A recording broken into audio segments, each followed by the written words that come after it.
"You what?" he said. "Tomorrow," echoed Gudrun. "Indeed," said the mother. But Ursula only smiled wonderfully and did not reply. "Married tomorrow," cried her father harshly. "What are you talking about?" "Yes," said Ursula.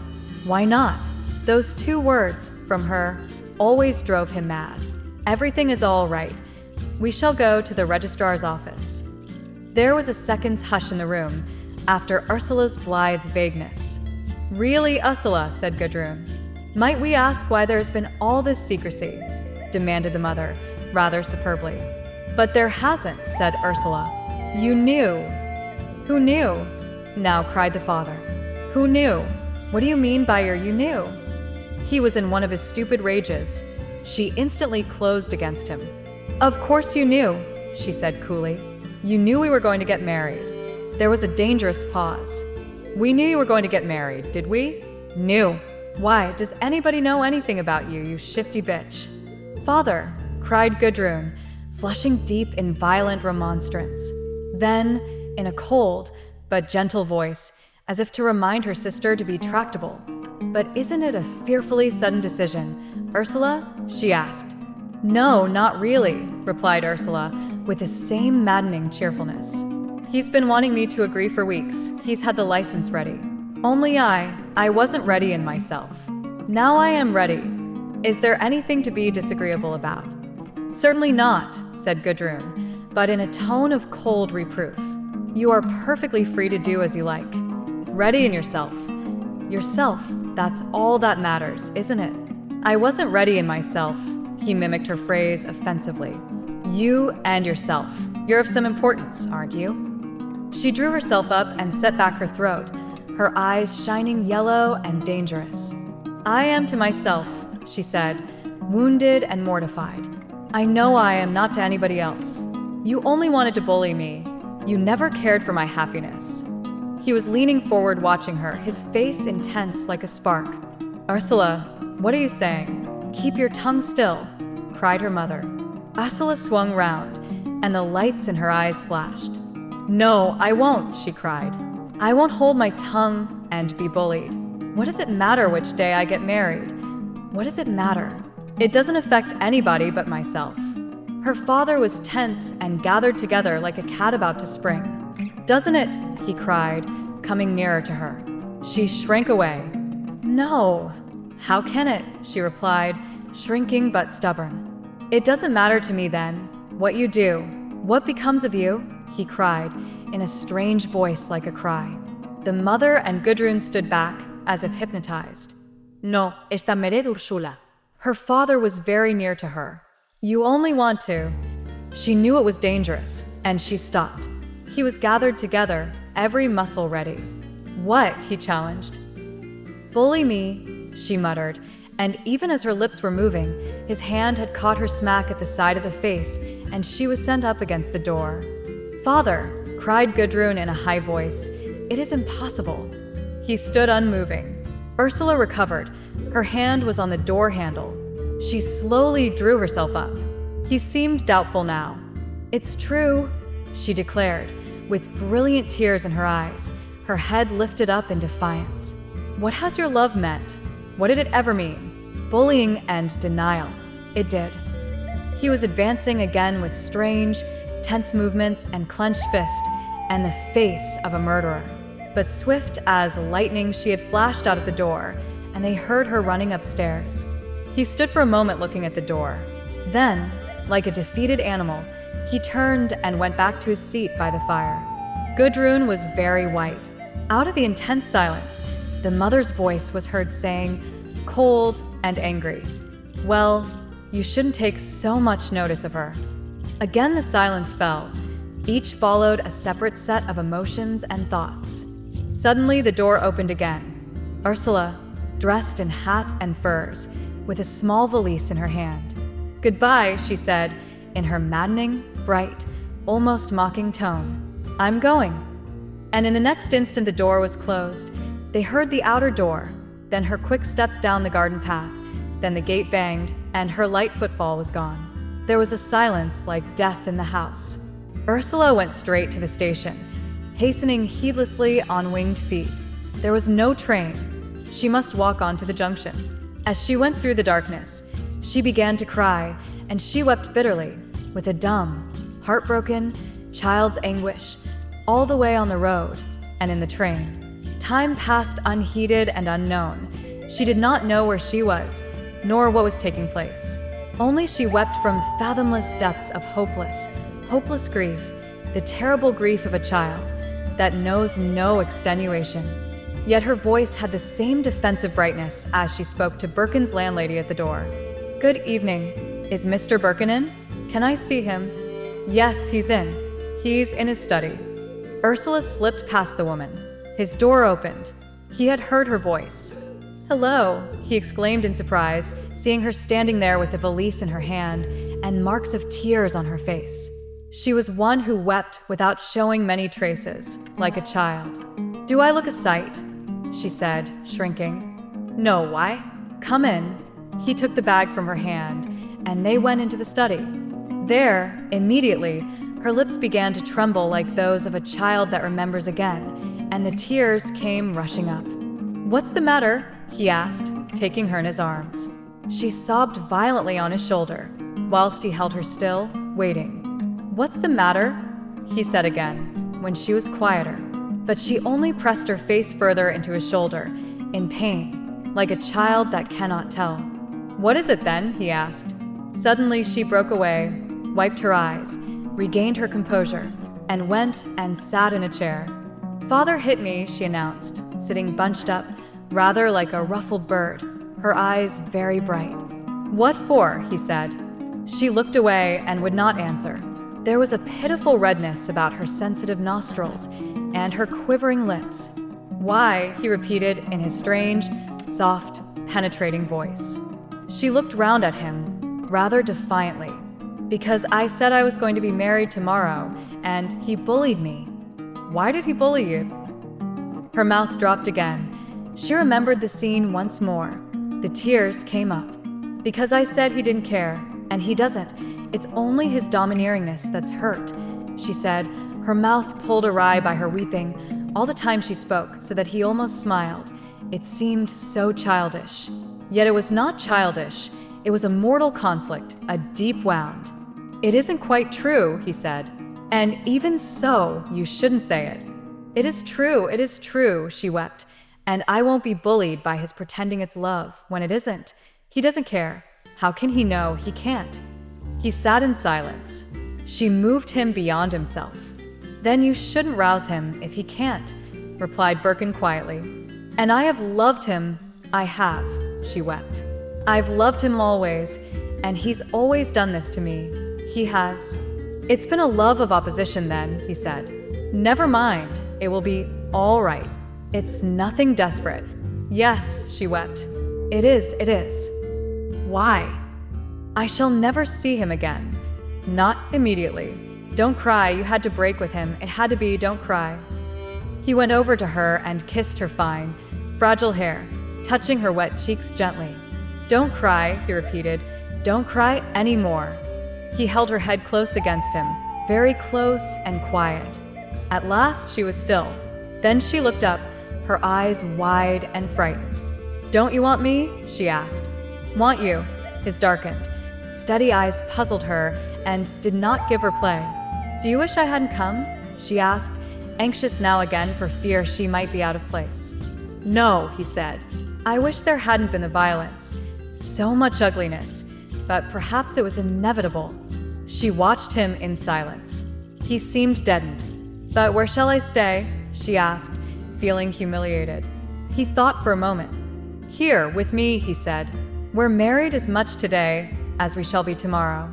But—" "I'll tell Mrs. Barley," he said. "Never mind now." He sat looking at her. She could feel his darkened, steady eyes looking at her all the time. It made her a little bit frightened. She pushed her hair off her forehead nervously. "Do I look ugly?" she said. And she blew her nose again. A small smile came round his eyes. "No," he said, "fortunately." And he went across to her and gathered her like a belonging in his arms. She was so tenderly beautiful. He could not bear to see her. He could only bear to hide her against himself. "Now, Washed all clean by her tears, she was new and frail like a flower just unfolded, a flower so new, so tender, so made perfect by inner light that he could not bear to look at her. He must hide her against himself, cover his eyes against her. She had the perfect candor of creation, something translucent and simple, like a radiant, shining flower that moment unfolded in primal blessedness. She was so new, so wonder-clear, so undimmed.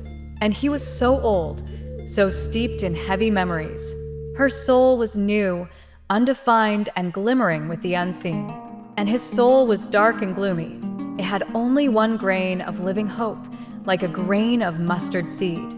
But this one living grain in him matched the perfect youth in her.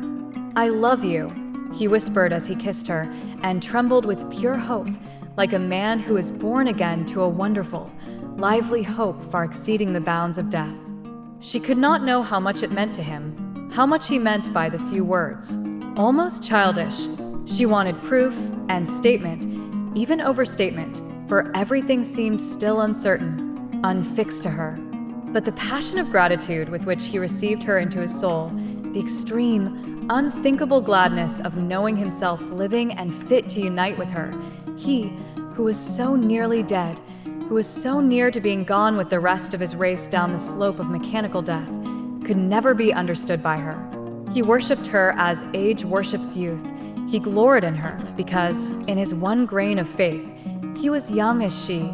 He was her proper mate. This marriage with her was his resurrection and his life. All this she could not know. She wanted to be made much of, to be adored. There were infinite distances of silence between them. How could he tell her of the immanence of her beauty that was not form or weight or color, but something like a strange, golden light? How could he know himself what her beauty lay in for him? He said, "Your nose is beautiful, your chin is adorable." But it sounded like lies, and she was disappointed, hurt. Even when he said, whispering with truth, I love you, it was not the real truth. It was something beyond love, such a gladness of having surpassed oneself, of having transcended the old existence. How could he say I when he was something new and unknown, not himself at all? This I, this old formula of the age, was a dead letter. In the new, superfine bliss, a peace superseding knowledge, there was no I and you. There was only the third, unrealized wonder, the wonder of existing not as oneself, but in a consummation of my being and of her being in a new one, a new, paradisal unit regained from the duality. Nor can I say, I love you, when I have ceased to be, and you have ceased to be. We are both caught up and transcended into a new oneness where everything is silent, because there is nothing to answer, all is perfect and at one. Speech travels between the separate parts, but in the perfect one there is perfect silence of bliss. They were married by law on the next day, and she did as he bade her. She wrote to her father and mother. Her mother replied, not her father. She did not go back to school. She stayed with Birkin in his rooms, or at the mill, moving with him as he moved. But she did not see anybody, save Gudrun and Gerald. She was all strange and wondering as yet, but relieved as by dawn. Gerald sat talking to her one afternoon in the warm study down at the mill. Rupert had not yet come home. You are happy? Gerald asked her, with a smile. Very happy, she cried, shrinking a little in her brightness. Yes, one can see it. Can one? Cried Ursula in surprise. He looked up at her with a communicative smile. Oh yes, plainly. She was pleased. She meditated a moment. And can you see that Rupert is happy as well? He lowered his eyelids and looked aside. Oh yes, he said. Really? Oh yes. He was very quiet, as if it were something not to be talked about by him. He seemed sad. She was very sensitive to suggestion. She asked the question he wanted her to ask. Why don't you be happy as well, she said. You could be just the same. He paused a moment. With Gudrun, he asked. Yes, she cried, her eyes glowing. But there was a strange tension, an emphasis, as if they were asserting their wishes against the truth. You think Gudrun would have me and we should be happy, he said. Yes, I'm sure, she cried. Her eyes were round with delight. Yet underneath she was constrained. She knew her own insistence.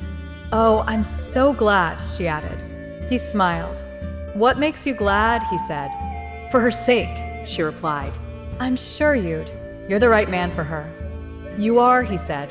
And do you think she would agree with you? Oh yes, she exclaimed hastily. Then, upon reconsideration, very uneasy. Though Gudrun isn't so very simple, is she? One doesn't know her in 5 minutes, does one? She's not like me in that. She laughed at him with her strange, open, dazzled face. You think she's not much like you? Gerald asked. She knitted her brows.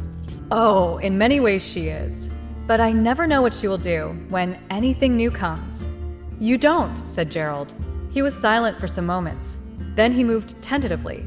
I was going to ask her, in any case, to go away with me at Christmas, he said, in a very small, cautious voice. Go away with you? For a time, you mean?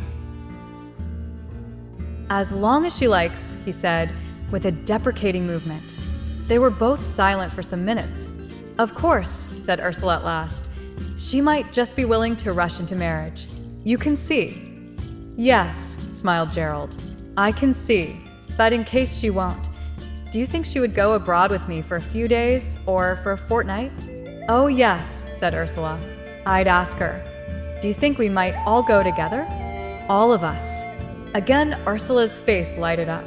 It would be rather fun, don't you think? Great fun, he said. And then you could see, said Ursula. What? How things went. I think it is best to take the honeymoon before the wedding, don't you? She was pleased with this MOT. He laughed. In certain cases, he said, I'd rather it were so in my own case. Would you? Exclaimed Ursula. Then doubtingly, yes, perhaps you're right.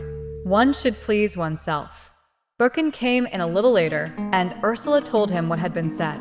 Gudrun, exclaimed Birkin. She's a born mistress, just as Gerald is a born lover, amant and tighter.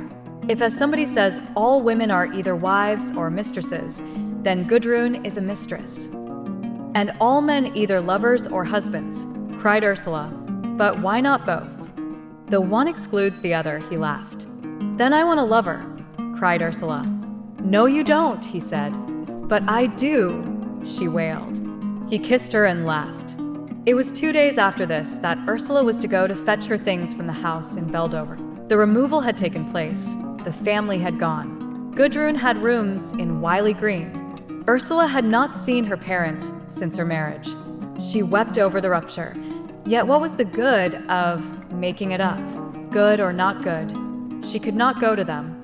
So her things had been left behind, and she and Gudrun were to walk over for them in the afternoon. It was a wintry afternoon, with red in the sky, when they arrived at the house.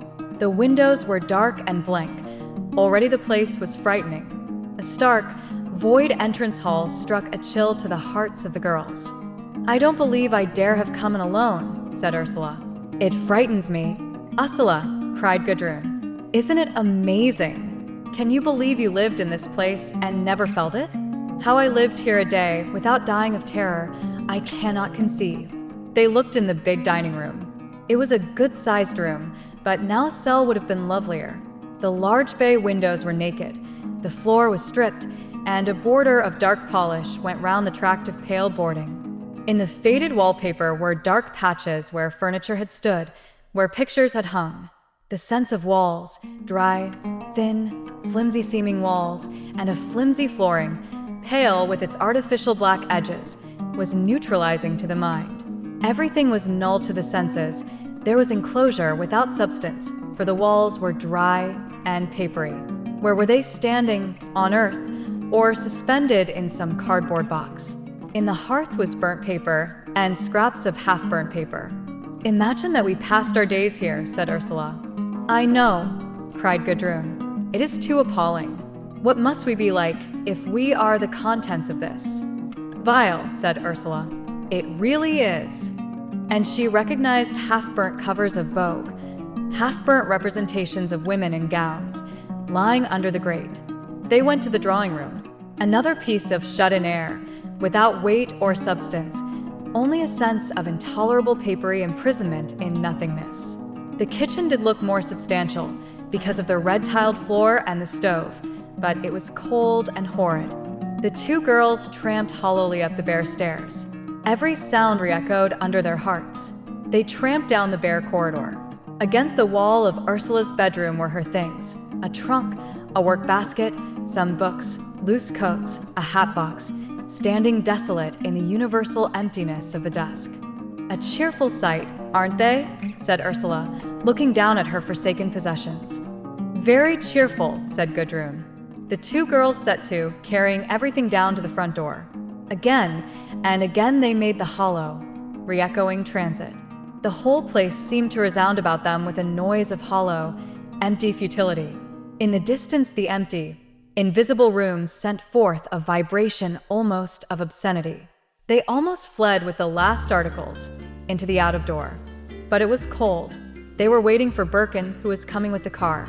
They went indoors again, and upstairs to their parents' front bedroom, whose windows looked down on the road and across the country at the black-barred sunset, black and red-barred, without light.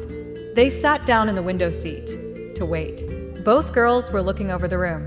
It was void, with a meaninglessness that was almost dreadful. "Really," said Ursula, "this room couldn't be sacred, could it?" Gudrun looked over it with slow eyes. "Impossible," she replied. "When I think of their lives, fathers and mothers, their love and their marriage, and all of us children, and our bringing up, would you have such a life, Prune?" "I wouldn't, Ursula. It all seems so nothing. They're two lives, there's no meaning in it. Really, if they had not met and not married and not lived together, it wouldn't have mattered, would it?" "Of course, you can't tell," said Gudrun. "No. But if I thought my life was going to be like it, Prune," she caught Gudrun's arm, "I should run." Gudrun was silent for a few moments. "As a matter of fact, one cannot contemplate the ordinary life. One cannot contemplate it," replied Gudrun. "With you, Ursula, it is quite different. You will be out of it all with Birkin. He's a special case. But with the ordinary man, who has his life fixed in one place, marriage is just impossible. There may be, and there are, thousands of women who want it and could conceive of nothing else. But the very thought of it sends me mad. One must be free. Above all, one must be free. One may forfeit everything else, but one must be free. One must not become 7 Pinchbeck Street, or Somerset Drive, or Shortlands. No man will be sufficient to make that good. No man. To marry, one must have a freelance or nothing, a comrade in arms, a Glucksritter, a man with a position in the social world. Well, it is just impossible, impossible." "What a lovely word, a Glucksritter," said Ursula. "So much nicer than a soldier of fortune." "Yes, isn't it?" said Gudrun. "I'd tilt the world with a Glucksritter. But a home, an establishment. Ursula, what would it mean? Think." "I know," said Ursula. "We've had one home. That's enough for me." "Quite enough," said Gudrun. "The little gray home in the West," quoted Ursula ironically. "Doesn't it sound gray, too?" said Gudrun grimly. They were interrupted by the sound of the car. There was Birkin. Ursula was surprised that she felt so lit up, that she became suddenly so free from the problems of gray homes in the West. They heard his heels click on the hall pavement below. "Hello," he called, his voice echoing alive through the house. Ursula smiled to herself. He was frightened of the place too. "Hello, here we are," she called downstairs, and they heard him quickly running up. "This is a ghostly situation," he said. "These houses don't have ghosts. They've never had any personality, and only a place with personality can have a ghost," said Gudrun. "I suppose so. Are you both weeping over the past?" "We are," said Gudrun grimly. Ursula laughed. "Not weeping that it's gone, but weeping that it ever was," she said. "Oh," he replied, relieved. He sat down for a moment. There was something in his presence, Ursula thought, lambent and alive. It made even the impertinent structure of this null house disappear. "Gudrun says she could not bear to be married and put into a house," said Ursula meaningful. They knew this referred to Gerald. He was silent for some moments. "Well," he said, If you know beforehand you couldn't stand it, you're safe. Quite, said Gudrun. Why does every woman think her aim in life is to have a hubby and a little gray home in the West? Why is this the goal of life? Why should it be? Said Ursula. Il faut avoir le respect de ses bêtises, said Birkin. But you needn't have the respect for the bêtises before you've committed it, laughed Ursula. Aden, des bêtises du papa. E.T. de la man, added Gudrun satirically. Et des voisins, said Ursula. They all laughed and rose. It was getting dark. They carried the things to the car. Gudrun locked the door of the empty house. Birkin had lighted the lamps of the automobile. It all seemed very happy, as if they were setting out. Do you mind stopping at Carlson's? I have to leave the key there, said Gudrun. Right, said Birkin, and they moved off. They stopped in the main street. The shops were just lighted. The last miners were passing home along the causeways, half-visible shadows in their gray pit dirt, moving through the blue air. But their feet rang harshly in manifold sound along the pavement. How pleased Gudrun was to come out of the shop and enter the car and be borne swiftly away into the downhill of palpable dusk with Ursula and Birkin. What an adventure life seemed at this moment. How deeply, how suddenly she envied Ursula. Life for her was so quick and an open door, so reckless as if not only this world, but the world that was gone and the world to come were nothing to her.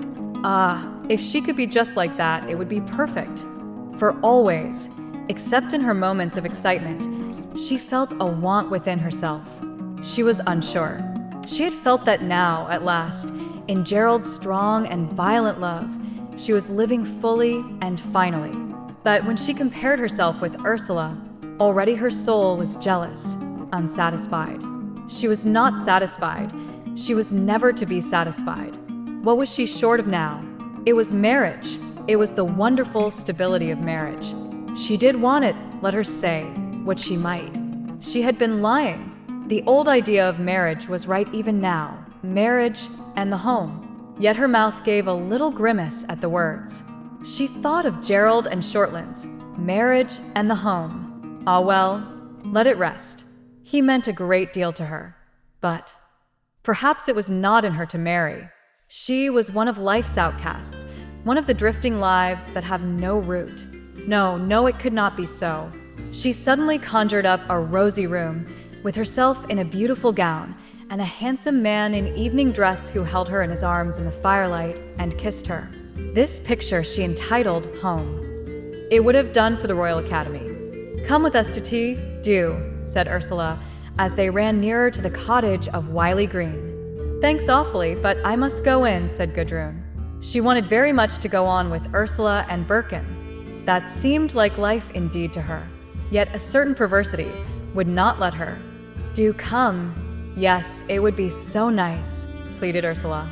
I'm awfully sorry. I should love to, but I can't really. She descended from the car in trembling haste. Can't you really? Came Ursula's regretful voice. No, really I can't, responded Gudrun's pathetic, chagrined words out of the dusk. All right, are you? Called Birkin. Quite, said Gudrun. Good night. Good night, they called. Come whenever you like.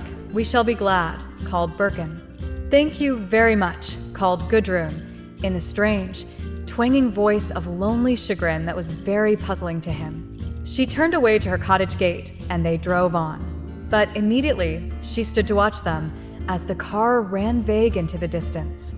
And as she went up the path to her strange house, her heart was full of incomprehensible bitterness. In her parlor was a long case clock, and inserted into its dial was a ruddy, round, slant-eyed, joyous painted face that wagged over with the most ridiculous ogle when the clock ticked, and back again with the same absurd glad eye at the next tick. All the time the absurd smooth, brown ruddy face gave her an obtrusive glad eye. She stood for minutes, watching it, till a sort of maddened disgust overcame her, and she laughed to herself hollowly. And still it rocked, and gave her the glad eye from one side, then from the other, from one side, then from the other. Ah, how unhappy she was, in the midst of her most active happiness. Ah, how unhappy she was. She glanced at the table. gooseberry jam, and the same homemade cake with too much soda in it. Still, gooseberry jam was good, and one so rarely got it. All the evening she wanted to go to the mill, but she coldly refused to allow herself. She went the next afternoon instead. She was happy to find Ursula alone. It was a lovely, intimate, secluded atmosphere. They talked endlessly and delightedly. "Aren't you fearfully happy here?" said Gudrun to her sister, glancing at her own bright eyes in the mirror. She always envied, almost with resentment, the strange positive fullness that subsisted in the atmosphere around Ursula and Birkin. "How really beautifully this room is done," she said aloud. "This hard-plated matting, what a lovely color it is, the color of cool light." And it seemed to her perfect. "Ursula," she said at length, in a voice of question and detachment, "did you know that Gerald Critch had suggested our going away all together at Christmas?" "Yes," he's spoken to Rupert. A deep flush dyed Gudrun's cheek. She was silent a moment, as if taken aback and not knowing what to say. "But don't you think," she said at last, "it is amazingly cool?" Ursula laughed. "I like him for it," she said. Gudrun was silent. It was evident that, whilst she was almost mortified by Gerald's taking the liberty of making such a suggestion to Birkin, yet the idea itself attracted her strongly. "There's a rather lovely simplicity about Gerald, I think," said Ursula. "So defiant, somehow." "Oh, I think he's very lovable." Gudrun did not reply for some moments. She had still to get over the feeling of insult at the liberty taken with her freedom. "What did Rupert say, do you know?" she asked. "He said it would be most awfully jolly," said Ursula. Again Gudrun looked down and was silent. "Don't you think it would?" said Ursula, tentatively. She was never quite sure how many defenses Gudrun was having round herself. Gudrun raised her face with difficulty and held it averted. "I think it might be awfully jolly, as you say," she replied. "But don't you think it was an unpardonable liberty to take, to talk of such things to Rupert, who, after all, you see what I mean, Ursula, they might have been two men arranging an outing with some little type they'd picked up. Oh, I think it's unforgivable, quite." She used the French word type. Her eyes flashed. Her soft face was flushed and sullen. Ursula looked on, rather frightened most of all because she thought Gudrun seemed rather common, really like a little type. But she had not the courage quite to think this, not right out. "Oh no," she cried, stammering. "Oh no, not at all like that, oh no. No, I think it's rather beautiful, the friendship between Rupert and Gerald. They just are simple, they say anything to each other, like brothers." Gudrun flushed deeper. She could not bear it that Gerald gave her away, even to Birkin. "But do you think even brothers have any right to exchange confidences of that sort?" she asked, with deep anger. "Oh yes," said Ursula. "There's never anything said that isn't perfectly straightforward. No, the thing that's amazed me most in Gerald, how perfectly simple and direct he can be. And, you know, it takes rather a big man. Most of them must be indirect. They are such cowards." But Gudrun was still silent with anger. She wanted the absolute secrecy kept with regard to her movements. "Won't you go?" said Ursula. "Do. We might all be so happy. There is something I love about Gerald. He's much more lovable than I thought him. He's free, Gudrun, he really is." Gudrun's mouth was still closed, sullen and ugly. She opened it at length. "Do you know where he proposes to go?" she asked. "Yes, to the Tyrol, where he used to go when he was in Germany. A lovely place where students go, small and rough and lovely, for winter sport." Through Gudrun's mind went the angry thought, "They know everything." "Yes," she said aloud. "About 40 kilometers from Innsbruck, isn't it? I don't know exactly where, but it would be lovely, don't you think, high in the perfect snow." "Very lovely," said Gudrun, sarcastically. Ursula was put out. "Of course," she said. "I think Gerald spoke to Rupert, so that it shouldn't seem like an outing with a type." "I know, of course," said Gudrun, "that he quite commonly does take up with that sort." "Does he?" said Ursula. "Why, how do you know?" "I know of a model in Chelsea," said Gudrun coldly. Now Ursula was silent. "Well," she said at last, with a doubtful laugh, "I hope he has a good time with her." At which Gudrun looked more glum. A teeny eye. Gudrun in the pompadour. Christmas drew near. All four prepared for flight. Birkin and Ursula were busy packing their few personal things, making them ready to be sent off to whatever country and whatever place they might choose at last. Gudrun was very much excited. She loved to be on the wing. She and Gerald, being ready first, set off via London and Paris to Innsbruck, where they would meet Ursula and Birkin. In London, they stayed one night. They went to the music hall and afterwards to the Pompadour Cafe. Gudrun hated the cafe, yet she always went back to it, as did most of the artists of her acquaintance. She loathed its atmosphere of petty vice and petty jealousy and petty art, yet she always called in again when she was in town. It was as if she had to return to this small, slow, central whirlpool of disintegration and dissolution. Just give it a look. She sat with Gerald drinking some Swedish liqueur and staring with black, sullen looks at the various groups of people at the tables. She would greet nobody, but young men nodded to her frequently, with a kind of sneering familiarity. She cut them all, and it gave her pleasure to sit there, cheeks flushed, eyes black and sullen, seeing them all objectively as put away from her, like creatures in some menagerie of apish, degraded souls. God, what a foul crew they were! Her blood beat black and thick in her veins with rage and loathing. Yet she must sit and watch. One or two people came to speak to her. From every side of the cafe, eyes turned half furtively, half jeeringly at her, men looking over their shoulders, women under their hats. The old crowd was there, Carlian in his corner with his pupils and his girl, Halliday and Lebednikov, and the Pusum. They were all there. Gudrun watched Gerald. She watched his eyes linger a moment on Halliday, on Halliday's party. These last were on the lookout. They nodded to him. He nodded again. They giggled and whispered among themselves. Gerald watched them with a steady twinkle in his eyes. They were urging the Pusum to something. She at last rose. She was wearing a curious dress of dark silk splashed and spattered with different colors, a curious motley effect. She was thinner. Her eyes were perhaps hotter, more disintegrated. Otherwise, she was just the same. Gerald watched her with the same steady twinkle in his eyes as she came across.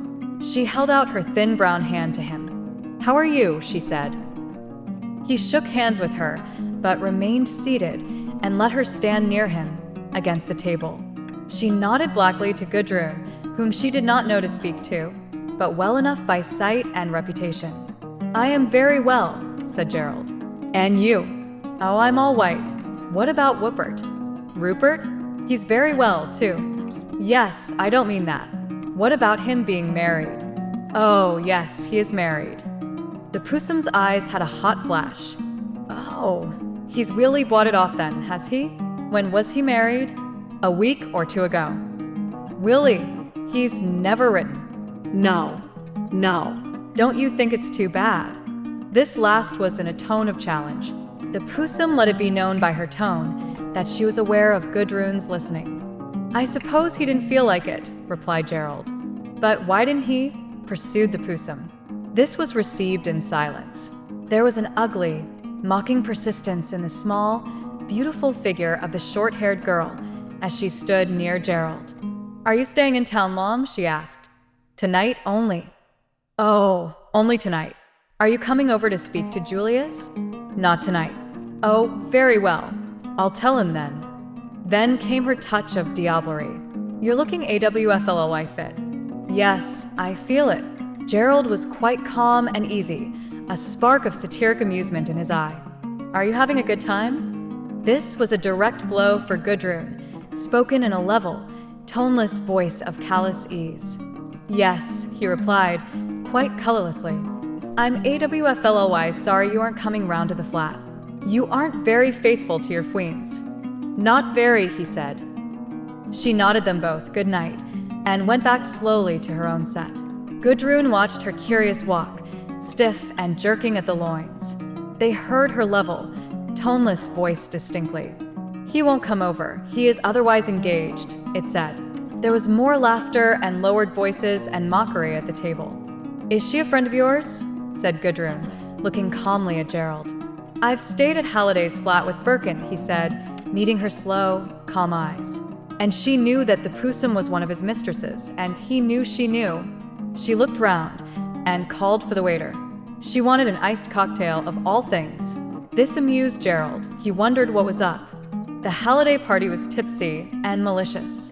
They were talking out loudly about Birkin, ridiculing him on every point, particularly on his marriage. "Oh, don't make me think of Birkin," Halliday was squealing. "He makes me perfectly sick. He is as bad as Jesus. Lord, what must I do to be saved?" He giggled to himself tipsily. "Do you remember?" came the quick voice of the Russian. "The letters he used to send. Desire is holy." "Oh yes," cried Halliday. "Oh, how perfectly splendid. Why, I've got one in my pocket. I'm sure I have." He took out various papers from his pocketbook. "I'm sure I pick. Oh, dear. Got one." Gerald and Gudrun were watching absorbedly. "Oh yes, how perfectly, hic. Splendid. Don't make me laugh, Pusum. It gives me the hiccup. Hic." They all giggled. "What did he say in that one?" the Pusum asked, leaning forward, her dark, soft hair falling and swinging against her face. There was something curiously indecent, obscene, about her small, longish, dark skull, particularly when the ears showed. "Wait. Oh, do wait. No, I won't give it to you. I'll read it aloud. I'll read you the choice bits. Hic. Oh, dear. Do you think if I drink water, it would take off this hiccup? Hic. Oh, I feel perfectly helpless. Isn't that the letter about uniting the dark and the light, and the flux of corruption?" asked Maxim, in his precise, quick voice. "I believe so," said the Pusum. "Oh, is it?" "It was that one," Halliday said, opening the letter. "Hic. Oh yes. How perfectly splendid. This is one of the best. There is a phase in every race," he read in the sing-song, slow, distinct voice of a clergyman reading the scriptures, "when the desire for destruction overcomes every other desire. In the individual, this desire is ultimately a desire for destruction in the self." Hic. He paused and looked up. "I hope he's going ahead with the destruction of himself," said the quick voice of the Russian. Halliday giggled and lolled his head back, vaguely. "There's not much to destroy in him," said the Pusum. "He's so thin already. There's only a fag end to start on." "Oh, isn't it beautiful? I love reading it. I believe it has cured my hiccup," squealed Halliday. "Do let me go on." "It is a desire for the reduction process in oneself, a reducing back to the origin, a return along the flux of corruption, to the original rudimentary conditions of being." "Oh, but I do think it is wonderful. It almost supersedes the Bible." "Yes, flux of corruption," said the Russian. "I remember that phrase." "Oh, he was always talking about corruption," said the Pusum. "He must be corrupt himself to have it so much on his mind." "Exactly," said the Russian. "Do let me go on." "Oh, this is a perfectly wonderful piece. But do listen to this. And in the great retrogression, the reducing back of the created body of life, we get knowledge, and beyond knowledge, the phosphorescent ecstasy of acute sensation." "Oh, I do think these phrases are too absurdly wonderful." "Oh, but don't you think they are? They're nearly as good as Jesus." "And if, Julius, you want this ecstasy of reduction with the Pusum, you must go on till it is fulfilled. But surely there is in you also, somewhere, the living desire for positive creation, relationships in ultimate faith, when all this process of active corruption, with all its flowers of mud, is transcended and more or less finished. I do wonder what the flowers of mud are. Pusum, you are a flower of mud." "Thank you, and what are you?" "Oh, I'm another, surely, according to this letter, where all flowers of mud, fleurs, hic. Du mal. It's perfectly wonderful. Birkin harrowing hell, harrowing the pompadour, hic." Go on," said Maxim. "What comes next? It's really very interesting." "I think it's awful cheek to write like that," said the Pusum. Yes, so do I," said the Russian. "He is a megalomaniac. Of course, it is a form of religious mania. He thinks he is the savior of man. Go on reading." "Surely," Halliday intoned. Surely goodness and mercy hath followed me all the days of my life. He broke off and giggled. Then he began again, intoning like a clergyman. Surely there will come an end in us to this desire for the constant going apart, this passion for putting asunder everything, ourselves, reducing ourselves part from part, reacting in intimacy only for destruction, using sex as a great reducing agent, reducing the two great elements of male and female from their highly complex unity, reducing the old ideas, going back to the savages for our sensations, always seeking to lose ourselves in some ultimate black sensation, mindless and infinite, burning only with destructive fires, raging on with the hope of being burnt out utterly. "I want to go," said Gudrun to Gerald as she signaled the waiter. Her eyes were flashing, her cheeks were flushed. The strange effect of Birkin's letter read aloud in a perfect clerical sing-song, clear and resonant, phrase by phrase, made the blood mount into her head as if she were mad. She rose, whilst Gerald was paying the bill, and walked over to Halliday's table. They all glanced up at her. "Excuse me," she said. "Is that a genuine letter you are reading?" "Oh, yes," said Halliday. "Quite genuine. May I see?" Smiling foolishly, he handed it to her, as if hypnotized.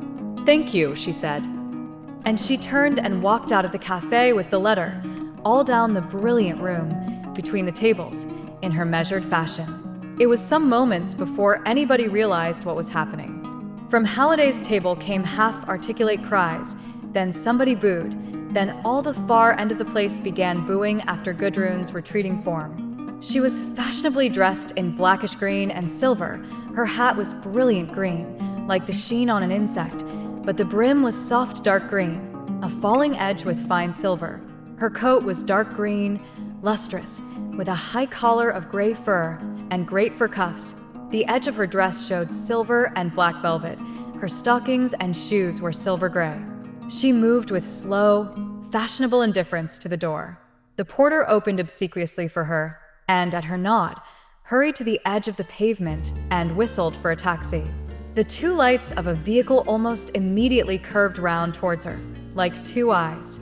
Gerald had followed in wonder, amid all the booing, not having caught her misdeed. He heard the Possum's voice saying, "Go and get it back from her." "I never heard of such a thing." "Go and get it back from her. Tell Gerald Critch, there he goes. Go, and make him give it up." Gudrun stood at the door of the taxi, which the man held open for her. "To the hotel?" she asked, as Gerald came out hurriedly. "Where you like," he answered. "Right," she said. Then to the driver, Wagstaff, Spartan Street. The driver bowed his head and put down the flag. Gudrun entered the taxi with the deliberate cold movement of a woman who is well-dressed and contemptuous in her soul. Yet she was frozen with overwrought feelings. Gerald followed her. "You've forgotten the man," she said coolly, with a slight nod of her hat. Gerald gave the porter a shilling. The man saluted. They were in motion. "What was all the row about?" asked Gerald, in wondering excitement. "I walked away with Birkin's letter," she said, and he saw the crushed paper in her hand. His eyes glittered with satisfaction. "Ah," he said, "splendid. A set of jackasses. I could have killed them," she cried in passion. "Dogs. They are dogs. Why is Rupert such a fool as to write such letters to them? Why does he give himself away to such canaille? It's a thing that cannot be borne." Gerald wondered over her strange passion, and she could not rest any longer in London. They must go by the morning train from Charing Cross. As they drew over the bridge, in the train, having glimpses of the river between the great iron girders, she cried, "I feel I could never see this foul town again. I couldn't bear to come back to it. Zix. Continental." Ursula went on in an unreal suspense, the last weeks before going away. She was not herself, she was not anything. She was something that is going to be soon, very soon. But as yet, she was only imminent. She went to see her parents. It was a rather stiff, sad meeting, more like a verification of separateness than a reunion. But they were all vague and indefinite with one another, stiffened in the fate that moved them apart. She did not really come to until she was on the ship crossing from Dover to Ostend. Dimly, she had come down to London with Birkin. London had been a vagueness, so had the train journey to Dover. It was all like a sleep.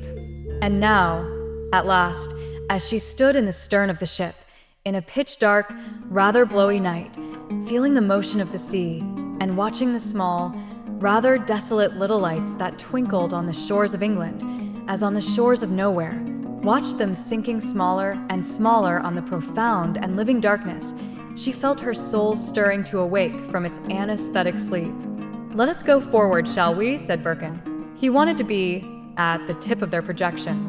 So they left off looking at the faint sparks that glimmered out of nowhere in the far distance, called England, and turned their faces to the unfathomed night in front. They went right to the bows of the softly plunging vessel. In the complete obscurity, Birkin found a comparatively sheltered nook where a great rope was coiled up.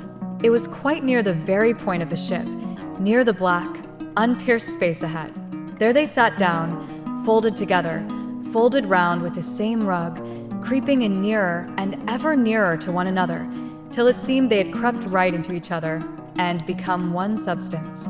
It was very cold, and the darkness was palpable. One of the ship's crew came along the deck, dark as the darkness, not really visible. They then made out the faintest pallor of his face.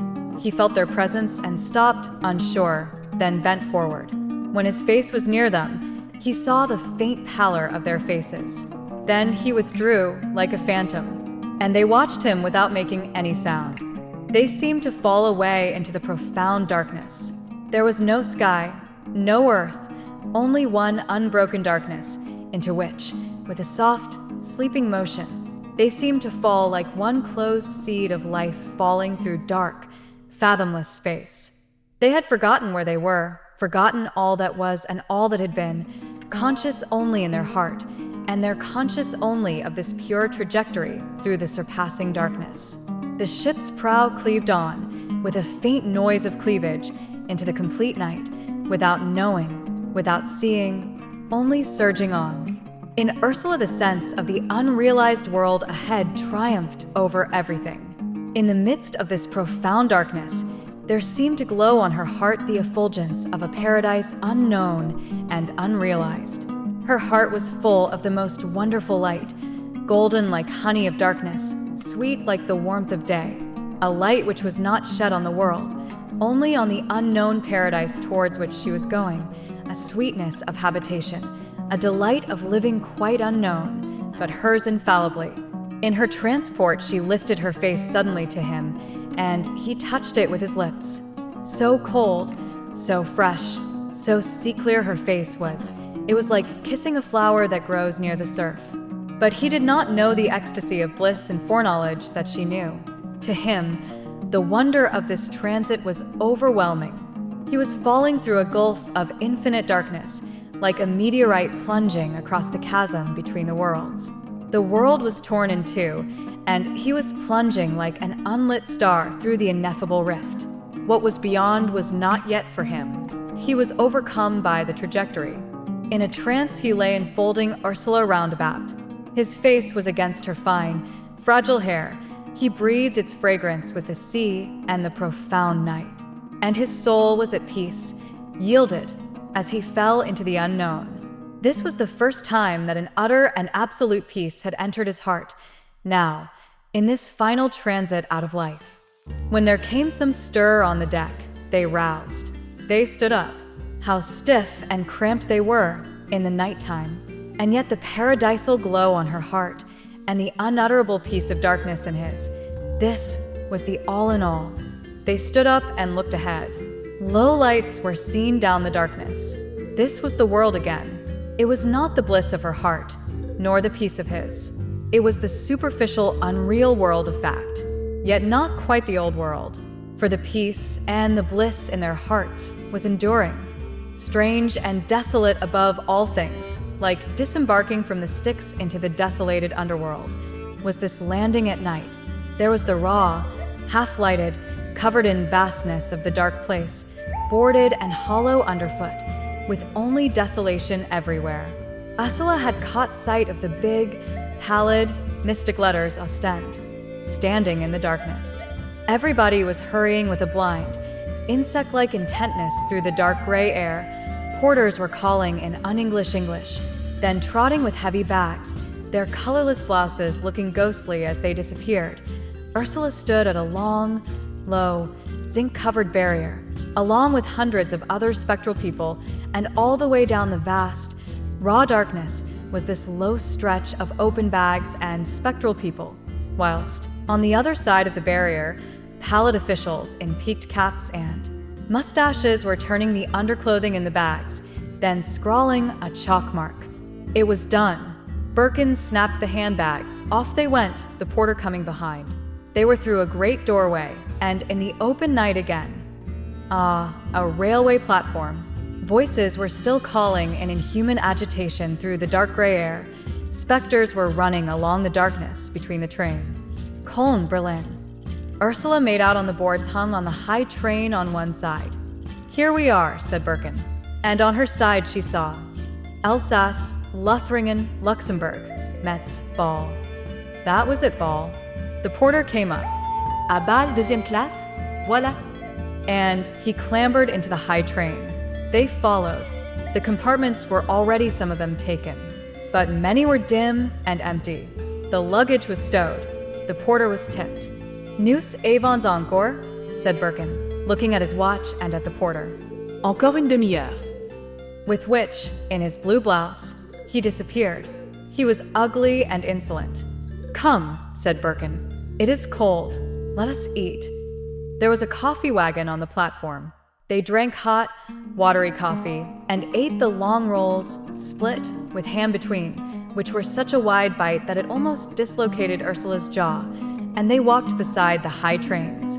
It was all so strange, so extremely desolate, like the underworld, gray, dirt gray, desolate, forlorn, nowhere gray, dreary nowhere. At last they were moving through the night. In the darkness, Ursula made out the flat fields, the wet, flat, dreary darkness of the continent. They pulled up surprisingly soon. Bruges. Then on through the level darkness, with glimpses of sleeping farms and thin poplar trees and deserted highroads. She sat dismayed, hand in hand with Birkin. He, pale, immobile like a revenant himself, looked sometimes out of the window, sometimes closed his eyes. Then his eyes opened again, dark as the darkness outside. A flash of a few lights on the darkness. Ghent station. A few more specters moving outside on the platform. Then the bell. Then motion again through the level darkness. Ursula saw a man with a lantern come out of a farm by the railway and cross to the dark farm buildings. She thought of the marsh, the old, intimate farm life at Kossathay. My God, how far was she projected from her childhood?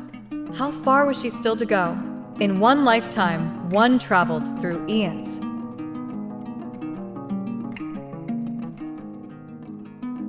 The great chasm of memory from her childhood in the intimate country surroundings of Kossathay and the marsh farm.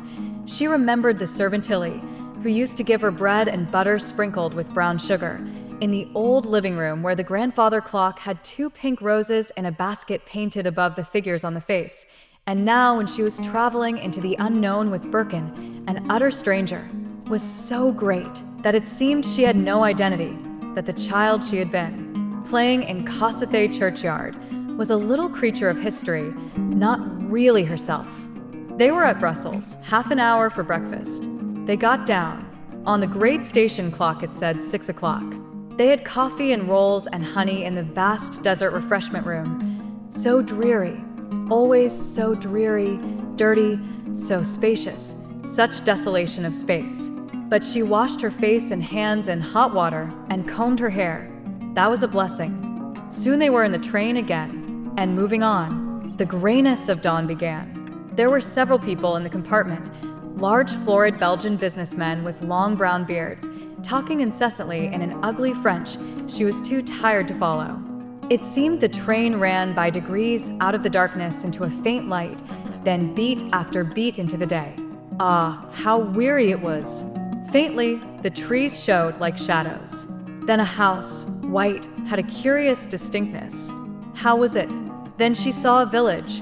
There were always houses passing. This was an old world. she was still journeying through, winter heavy and dreary. There was plowland and pasture, and copses of bare trees, copses of bushes, and homesteads naked and work bare. No new earth had come to pass. She looked at Birkin's face. It was white and still and eternal. Too eternal. She linked her fingers imploringly in his, under the cover of her rug. His fingers responded. His eyes looked back at her. How dark, like a night, his eyes were, like another world beyond. Oh, if he were the world as well, if only the world were he. If only he could call a world into being that should be their own world. The Belgians left, the train ran on, through Luxembourg, through Alsace-Lorraine, through Metz. But she was blind. She could see no more. Her soul did not look out. They came at last to Ball, to the hotel. It was all a drifting trance, from which she never came to. They went out in the morning, before the train departed. She saw the street, the river. She stood on the bridge, but it all meant nothing. She remembered some shops, one full of pictures, one with orange velvet and ermine. But what did these signify? Nothing. She was not at ease till they were in the train again. Then she was relieved. So long as they were moving onwards, she was satisfied. They came to Zurich, then, before very long, ran under the mountains that were deep in snow. At last she was drawing near. This was the other world now. Innsbruck was wonderful, deep in snow, and evening. They drove in an open sledge over the snow. The train had been so hot and stifling. And the hotel, with the golden light glowing under the porch, seemed like a home. They laughed with pleasure when they were in the hall. The place seemed full and busy. Do you know if Mr. and Mrs. Critch, English from Paris, have arrived? Birkin asked in German. The porter reflected a moment and was just going to answer when Ursula caught sight of Gudrun sauntering down the stairs, wearing her dark glossy coat with gray fur. Gudrun, Gudrun, she called, waving up the well of the staircase. Shoo-hoo. Gudrun looked over the rail and immediately lost her sauntering, diffident air. Her eyes flashed. Really, Ursula, she cried, and she began to move downstairs as Ursula ran up. They met at a turn and kissed with laughter and exclamations inarticulate and stirring. But, cried Gudrun mortified, we thought it was tomorrow you were coming. I wanted to come to the station. No, we've come today, cried Ursula. Isn't it lovely here? Adorable, said Gudrun. Gerald's just gone out to get something. Ursula, aren't you fearfully tired? No, not so very, but I look a filthy sight, don't I? No, you don't. You look almost perfectly fresh. I like that fur cap immensely. She glanced over Ursula, who wore a big soft coat with a collar of deep, soft, blonde fur and a soft blonde cap of fur. And you, cried Ursula. What do you think you look like? Gudrun assumed an unconcerned, expressionless face. Do you like it? She said. It's very fine, cried Ursula, perhaps with a touch of satire. Go up or come down, said Birkin. For there the sisters stood, Gudrun with her hand on Ursula's arm, on the turn of the stairs halfway to the first landing, blocking the way and affording full entertainment to the whole of the hall below, from the door porter to the plump Jew in black clothes. The two young women slowly mounted, followed by Birkin and the waiter. First floor? Asked Gudrun, looking back over her shoulder. Second, madam, the lift, the waiter replied, and he darted to the elevator to forestall the two women. But they ignored him as, chattering without heed, they set to mount the second flight. Rather chagrined, the waiter followed. It was curious, the delight of the sisters in each other at this meeting. It was as if they met in exile and united their solitary forces against all the world. Birkin looked on with some mistrust and wonder. When they had bathed and changed, Gerald came in. He looked shining like the sun on frost. Go with Gerald and smoke, said Ursula to Birkin. Gudrun and I want to talk. Then the sisters sat in Gudrun's bedroom and talked clothes and experiences.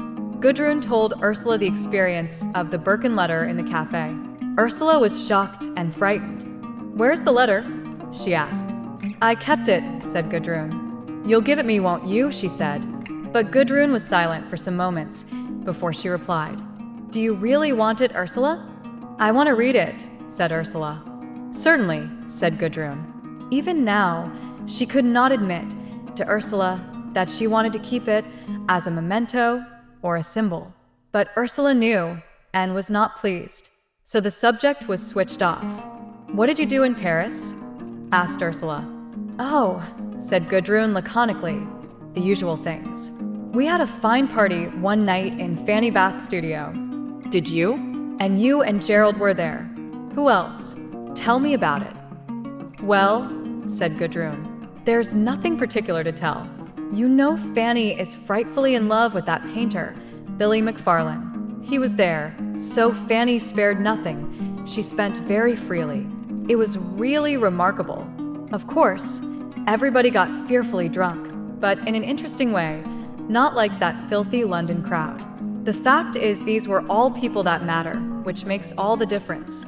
There was a Romanian, a fine chap. He got completely drunk and climbed to the top of a high studio ladder and gave the most marvelous address. Really, Ursula, it was wonderful. Et bégant in French, la vie, c'est une affaire d'âmes impériales. In a most beautiful voice. He was a fine-looking chap, but he had got into Romanian before he had finished, and not a soul understood. But Donald Gilchrist was worked to a frenzy. He dashed his glass to the ground and declared, by God, he was glad he had been born. By God, it was a miracle to be alive. And do you know, Ursula, so it was. Gudrun laughed rather hollowly. But how is Gerald among them all? Asked Ursula. Gerald. Oh, my word. He came out like a dandelion in the sun. He's a whole Saturnalia in himself, once he is roused. I shouldn't like to say, whose waist his arm did not go round. Really, Ursula, he seems to reap the women like a harvest. There wasn't one that would have resisted him. It was too amazing. Can you understand it? Ursula reflected, and a dancing light came into her eyes. Yes, she said, I can. He is such a whole hogger. Whole hogger. I should think so, exclaimed Gudrun. But it is true, Ursula. Every woman in the room was ready to surrender to him. Chanticleer isn't in it. Even Fanny Bath, who is genuinely in love with Billy McFarlane. I never was more amazed in my life. And you know, afterwards, I felt I was a whole room full of women. I was no more myself to him than I was Queen Victoria. I was a whole room full of women at once. It was most astounding. But in my eye, I'd caught a sultan that time. Gudrun's eyes were flashing. Her cheek was hot. She looked strange, exotic, satiric. Ursula was fascinated at once, and yet uneasy. They had to get ready for dinner. Gudrun came down in a daring gown of vivid green silk and tissue of gold, with green velvet bodice and a strange black and white band round her hair. She was really brilliantly beautiful, and everybody noticed her. Gerald was in that full-blooded, gleaming state when he was most handsome. Birkin watched them with quick, laughing, half-sinister eyes. Ursula quite lost her head. There seemed a spell, almost a blinding spell, cast round their table, as if they were lighted up more strongly than the rest of the dining room. Don't you love to be in this place? Cried Gudrun. Isn't the snow wonderful? Do you notice how it exalts everything? It is simply marvelous. One really does feel übermenschlich, more than human. One does, cried Ursula. But isn't that partly the being out of England? Oh, of course, cried Gudrun. One could never feel like this in England for the simple reason that the damper is never lifted off one there. It is quite impossible really to let go, in England, of that I am assured. And she turned again to the food she was eating. She was fluttering with vivid intensity. It's quite true, said Gerald. It never is quite the same in England. But perhaps we don't want it to be. Perhaps it's like bringing the light a little too near the powder magazine to let go altogether in England. One is afraid what might happen if everybody else let go. My God, cried Gudrun. But wouldn't it be wonderful if all England did suddenly go off like a display of fireworks? It couldn't, said Ursula. They are all too damp. The powder is damp in them. I'm not so sure of that, said Gerald. Nor I, said Birkin. When the English really begin to go off en masse, it'll be time to shut your ears and run. They never will, said Ursula. We'll see, he replied. Isn't it marvelous, said Gudrun, how thankful one can be to be out of one's country.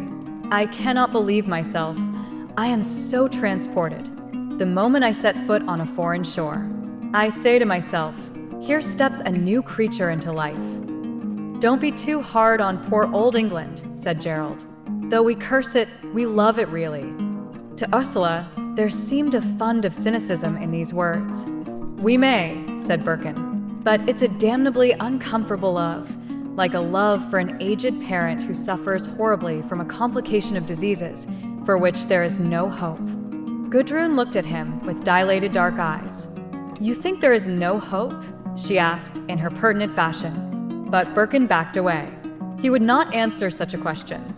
Any hope of England's becoming real? God knows. It's a great actual unreality now, an aggregation into unreality. It might be real if there were no Englishmen. You think the English will have to disappear? Persisted Gudrun. It was strange, her pointed interest in his answer. It might have been her own fate she was inquiring after. Her dark, dilated eyes rested on Birkin, as if she could conjure the truth of the future out of him, as out of some instrument of divination. He was pale. Then, reluctantly, he answered, Well, what else is in front of them but disappearance? They've got to disappear from their own special brand of Englishness, anyhow. Gudrun watched him as if in a hypnotic state, her eyes wide and fixed on him. But in what way do you mean, disappear? She persisted. Yes, do you mean a change of heart? Put in Gerald. I don't mean anything, why should I, said Birkin. I'm an Englishman, and I've paid the price of it. I can't talk about England. I can only speak for myself. Yes, said Gudrun slowly. You love England immensely, immensely, Rupert. And leave her, he replied. No, not for good. You'll come back, said Gerald, nodding sagely. They say the lice crawl off a dying body, said Birkin, with a glare of bitterness. So I leave England. But you'll come back, said Gudrun, with a sardonic smile. Tant pis pour moi et replié. Isn't he angry with his mother country? Laughed Gerald, amused. A patriot, said Gudrun, with something like a sneer. Birkin refused to answer any more. Gudrun watched him still for a few seconds. Then she turned away. It was finished, her spell of divination in him. She felt already purely cynical. She looked at Gerald.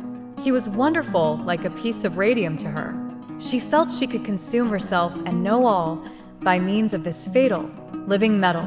She smiled to herself at her fancy. And what would she do with herself when she had destroyed herself?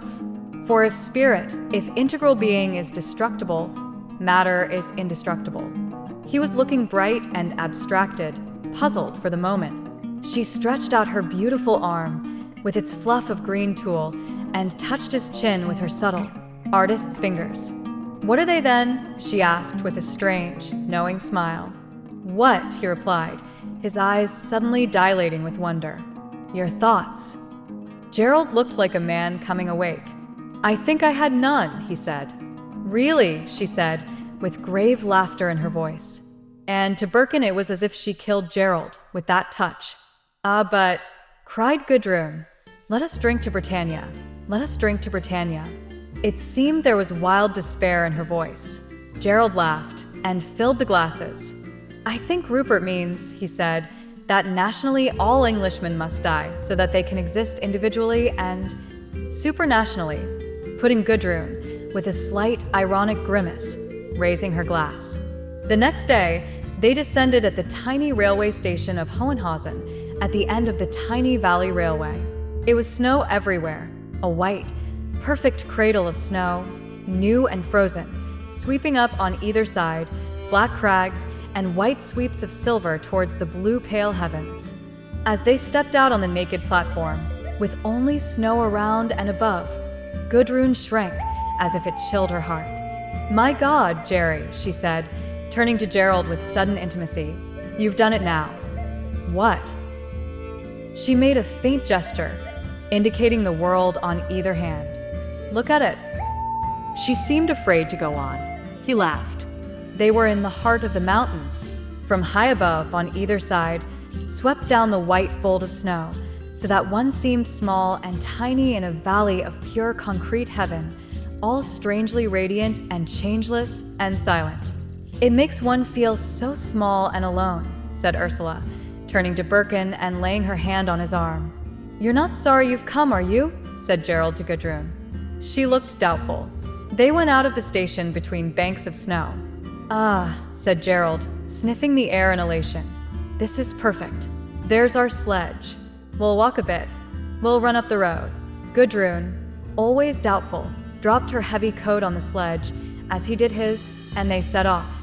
Suddenly, she threw up her head and set off scudding along the road of snow, pulling her cap down over her ears. Her blue, bright dress fluttered in the wind. Her thick scarlet stockings were brilliant above the whiteness. Gerald watched her.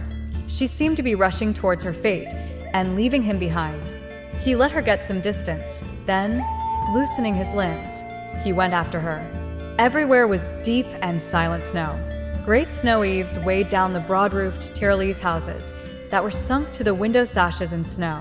Peasant women, full-skirted, wearing each a crossover shawl and thick snow boots, turned in the way to look at the soft, determined girl running with such heavy fleetness from the man who was overtaking her but not gaining any power over her.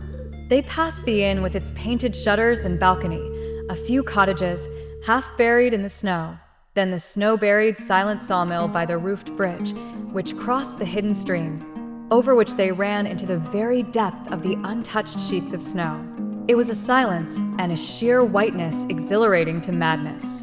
But the perfect silence was most terrifying, isolating the soul, surrounding the heart with frozen air. "It's a marvelous place for all that," said Gudrun, looking into his eyes with a strange, meaning look. His soul leapt. "Good," he said. A fierce electric energy seemed to flow over all his limbs. His muscles were surcharged. His hands felt hard with strength.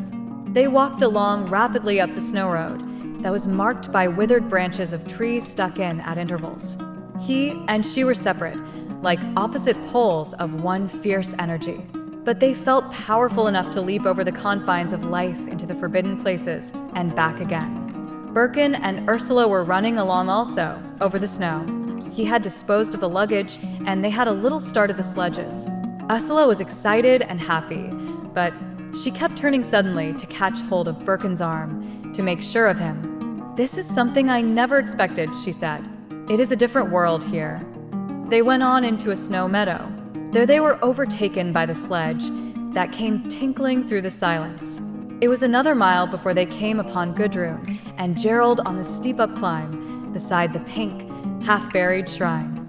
Then they passed into a gully, where were walls of black rock and a river filled with snow and a still blue sky above.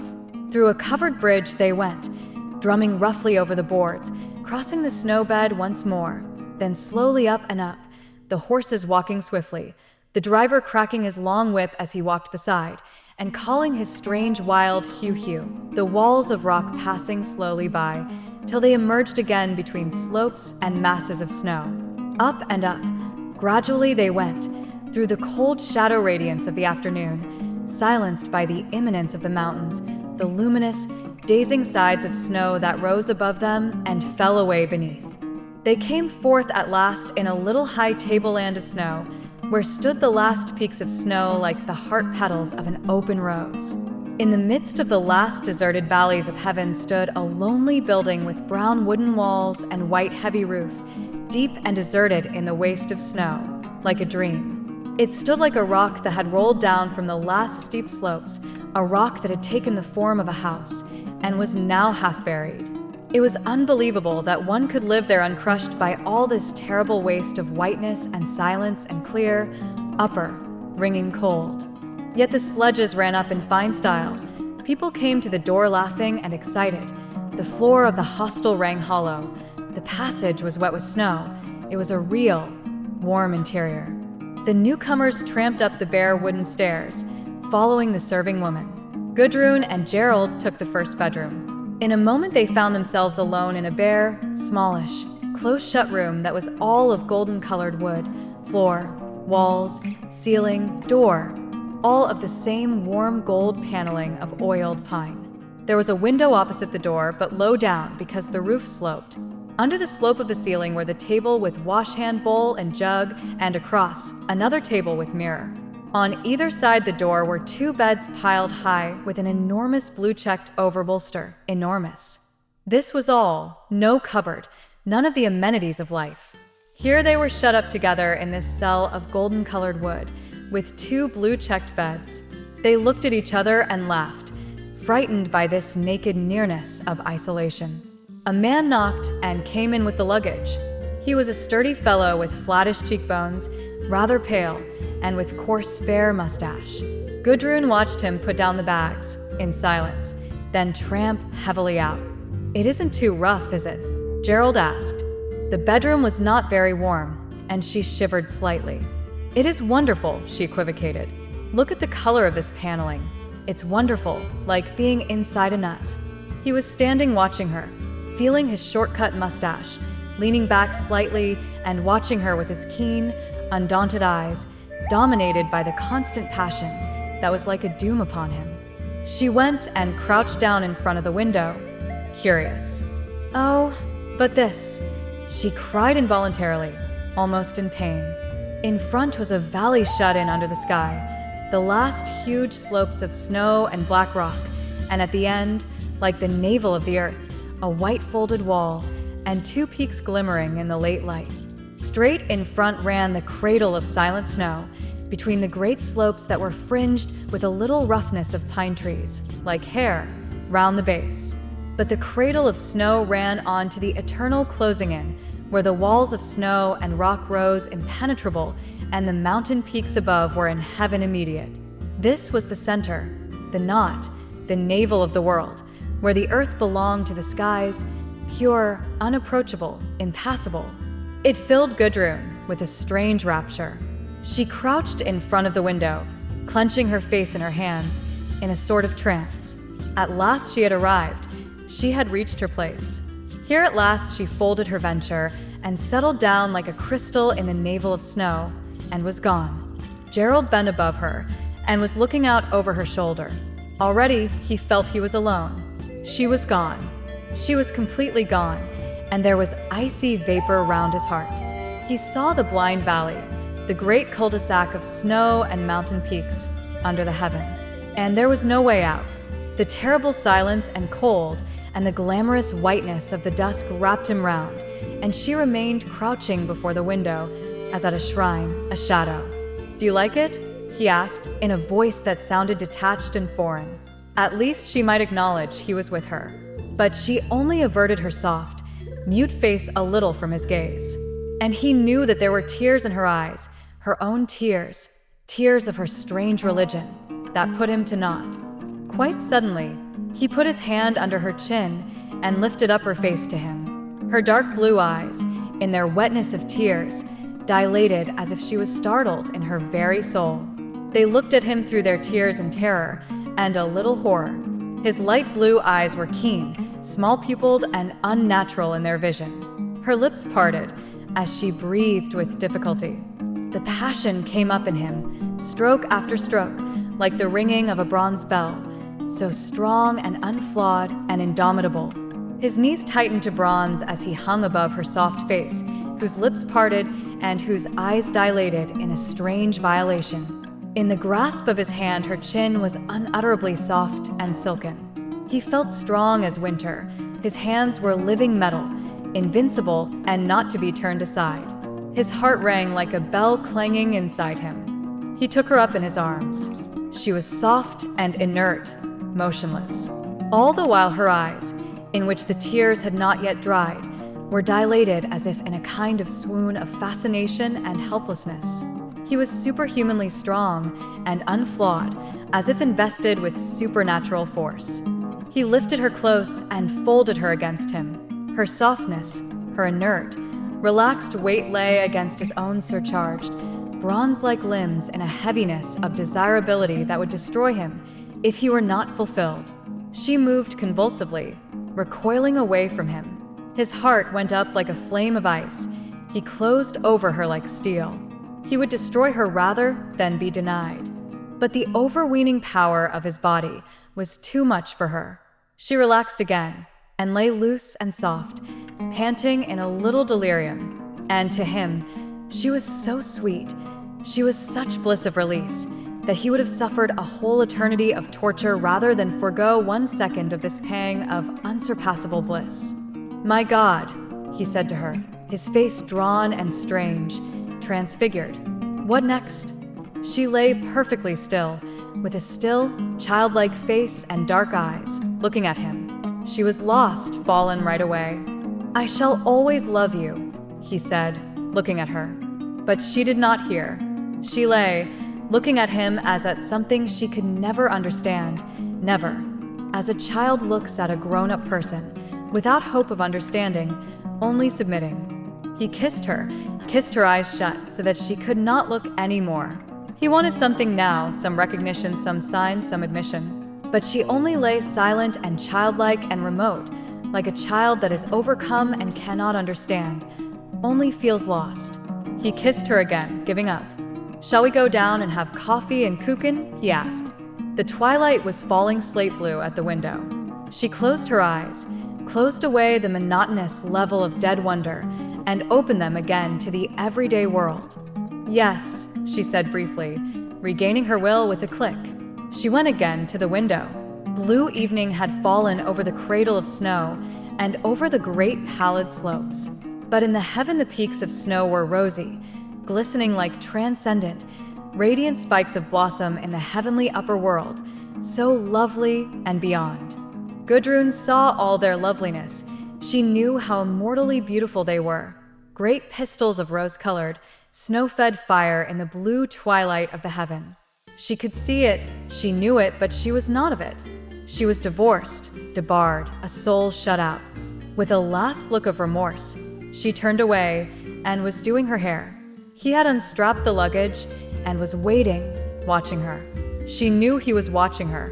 It made her a little hasty and feverish in her precipitation. They went downstairs, both with a strange otherworld look on their faces and with a glow in their eyes.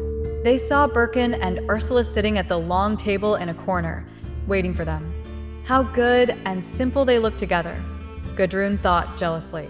She envied them some spontaneity, a childish sufficiency to which she herself could never approach. They seemed such children to her. "Such good Kranskutchen," cried Ursula greedily. "So good." "Right," said Gudrun. "Can we have coffee MIT Kranskutchen?" she added to the waiter. And she seated herself on the bench beside Gerald. Birkin, looking at them, felt a pain of tenderness for them. "I think the place is really wonderful, Gerald," he said. "Prachtvoll and wunderbar and wunderschön and unbeschreiblich and all the other German adjectives." Gerald broke into a slight smile. "I like it," he said.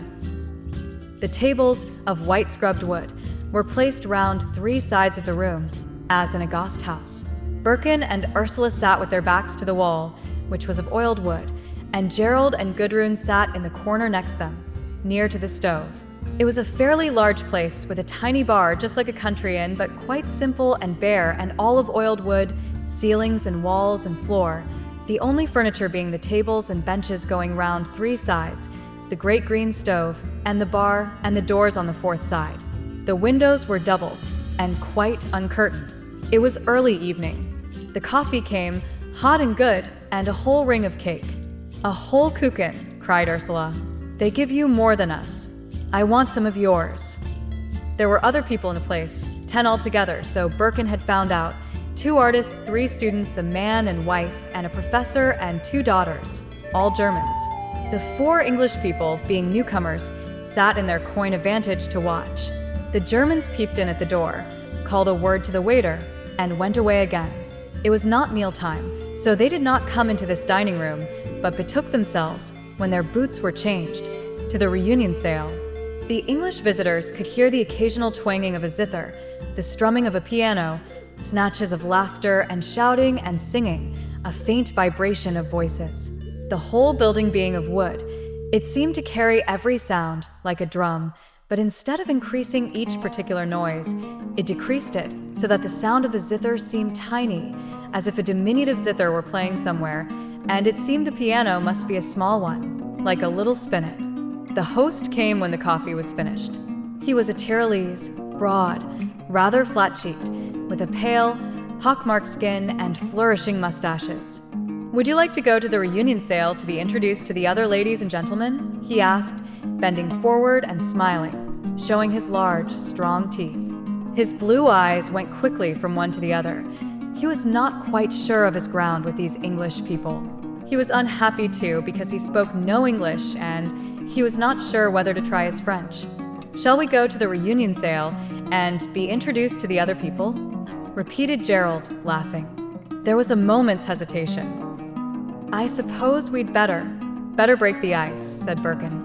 The women rose, rather flushed, and the Wirt's black, beetle-like, broad-shouldered figure went on ignominiously in front, towards the noise. He opened the door and ushered the four strangers into the playroom. Instantly a silence fell. A slight embarrassment came over the company.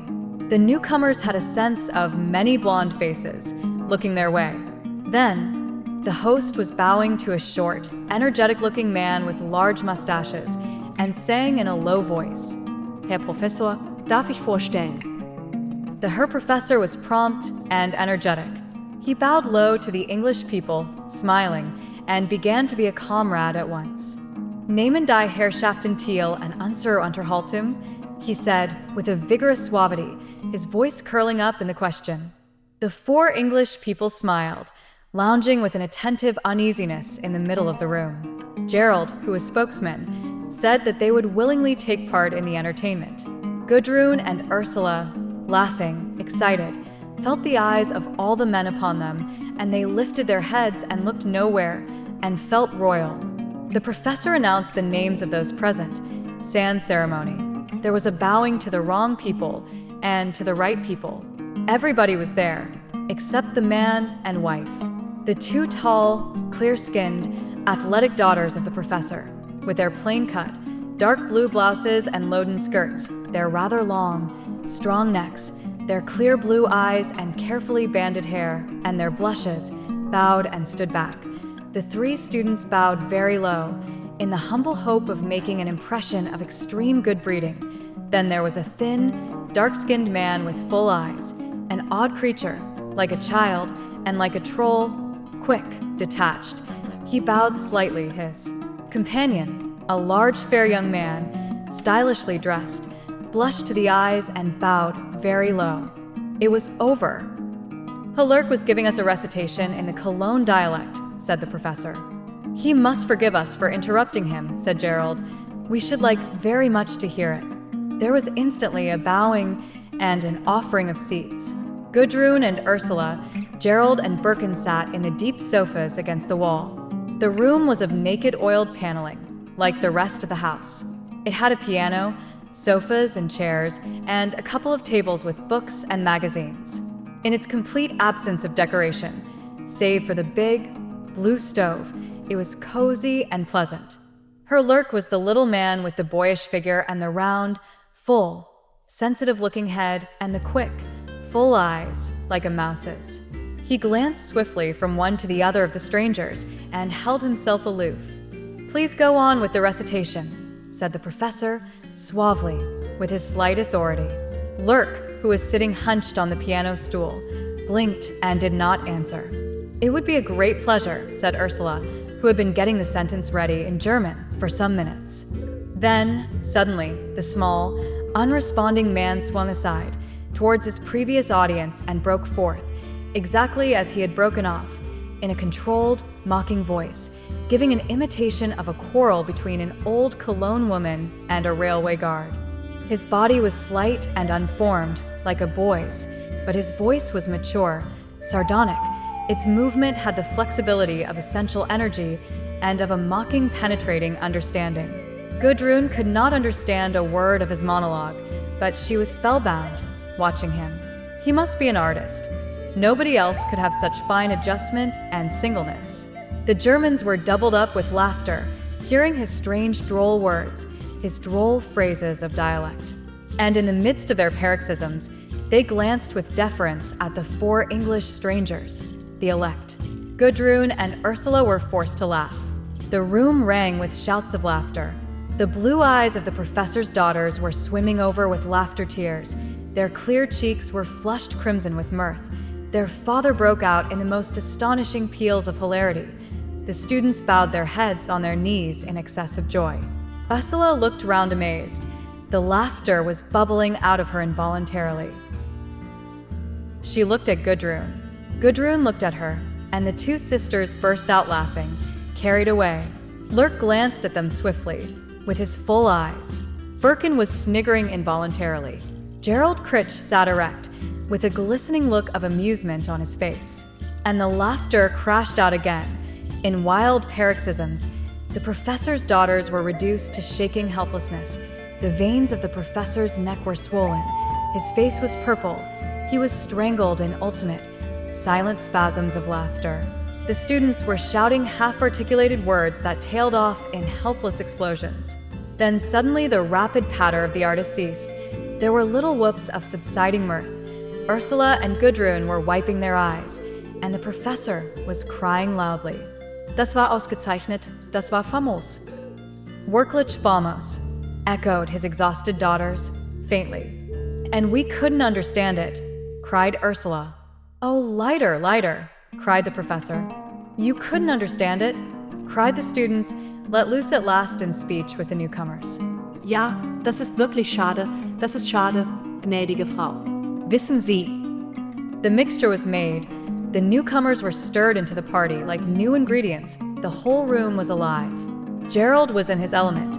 He talked freely and excitedly. His face glistened with a strange amusement. Perhaps even Birkin, in the end, would break forth. He was shy and withheld, though full of attention. Ursula was prevailed upon to sing Annie Lowry, as the professor called it. There was a hush of extreme deference. She had never been so flattered in her life. Gudrun accompanied her on the piano, playing from memory. Ursula had a beautiful ringing voice, but usually no confidence. She spoiled everything. This evening she felt conceited and untrammeled. Birkin was well in the background. She shone almost in reaction. The Germans made her feel fine and infallible. She was liberated into overweening self-confidence. She felt like a bird flying in the air as her voice soared out, enjoying herself extremely in the balance and flight of the song, like the motion of a bird's wings that is up in the wind, sliding and playing on the air.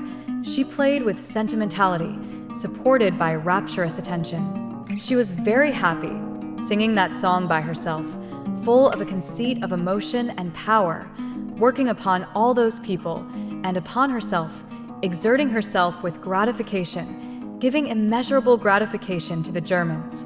At the end, the Germans were all touched with admiring, delicious melancholy. They praised her in soft, reverent voices. They could not say too much. Wie schön, wie rührend.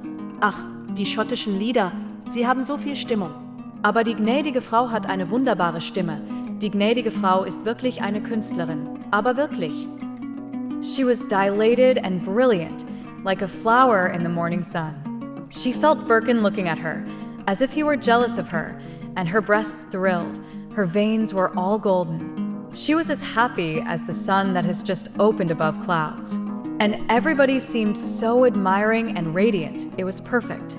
After dinner, she wanted to go out for a minute, to look at the world. The company tried to dissuade her. It was so terribly cold. But just to look, she said. They all four wrapped up warmly and found themselves in a vague, unsubstantial outdoors of dim snow and ghosts of an upper world that made strange shadows before the stars. It was indeed cold, bruisingly, frighteningly, unnaturally cold. Ursula could not believe the air in her nostrils. It seemed conscious, malevolent, purposive in its intense murderous coldness. Yet it was wonderful, an intoxication, a silence of dim, unrealized snow, of the invisible intervening between her and the visible, between her and the flashing stars. She could see Orion sloping up. How wonderful he was, wonderful enough to make one cry aloud. And all around was this cradle of snow, and there was firm snow underfoot that struck with heavy cold through her boot soles. It was night and silence. She imagined she could hear the stars. She imagined distinctly, She could hear the celestial, musical motion of the stars, quite near at hand. She seemed like a bird flying amongst their harmonious motion, and she clung close to Birkin. Suddenly, she realized she did not know what he was thinking. She did not know where he was ranging. "My love," she said, stopping to look at him. His face was pale, his eyes dark. There was a faint spark of starlight on them, and he saw her face soft and upturned to him, very near. He kissed her softly. "What then?" he asked. "Do you love me?" she asked. "Too much," he answered quietly. She clung a little closer. "Not too much," she pleaded. "Far too much," he said, almost sadly. "And does it make you sad that I am everything to you?" she asked, wistful. He held her close to him, kissing her and saying, scarcely audible, "No, but I feel like a beggar. I feel poor." She was silent, looking at the stars now. Then she kissed him. "Don't be a beggar," she pleaded, wistfully. "It isn't ignominious that you love me." "It is ignominious to feel poor, isn't it?" he replied. Why? "Why should it be?" she asked. He only stood still, in the terribly cold air that moved invisibly over the mountain tops, folding her round with his arms. "I couldn't bear this cold, eternal place without you," he said. "I couldn't bear it. It would kill the quick of my life."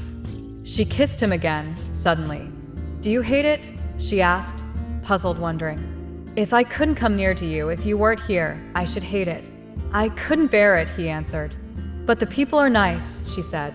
"I mean the stillness, the cold, the frozen eternality," he said. She wondered.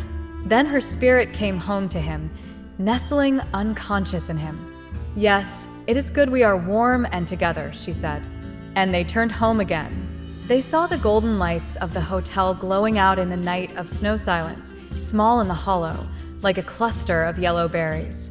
It seemed like a bunch of sunsparks, tiny and orange in the midst of the snow darkness. Behind was a high shadow of a peak, blotting out the stars like a ghost. They drew near to their home. They saw a man come from the dark building with a lighted lantern which swung golden and made that his dark feet walked in a halo of snow. He was a small, dark figure in the darkened snow. He unlatched the door of an outhouse. A smell of cows, hot animal almost like beef, came out on the heavily cold air. There was a glimpse of 2 cattle in their dark stalls. Then the door was shut again, and not a chink of light showed. It had reminded Ursula again of home, of the marsh, of her childhood, and of the journey to Brussels, and, strangely, of Anton Skrabensky. Oh, God, could one bear it, this past which was gone down the abyss?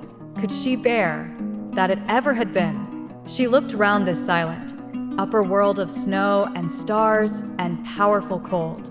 There was another world, like views on a magic lantern. The marsh, Kossethe, Ilkeston, lit up with a common, unreal light. There was a shadowy, unreal Ursula, a whole shadow play of an unreal life. It was as unreal and circumscribed as a magic lantern show. She wished the slides could all be broken. She wished it could be gone forever, like a lantern slide which was broken. She wanted to have no past. She wanted to have come down from the slopes of heaven to this place, with Birkin, not to have toiled out of the murk of her childhood and her upbringing, slowly, all soiled. She felt that memory was a dirty trick played upon her. What was this decree that she should remember? Why not a bath of pure oblivion, a new birth, without any recollections or blemish of a past life? She was with Birkin. She had just come into life, here in the high snow, against the stars. What had she to do with parents and antecedents? She knew herself new and unbegotten. She had no father, no mother, no interior connections. She was herself, pure and silvery.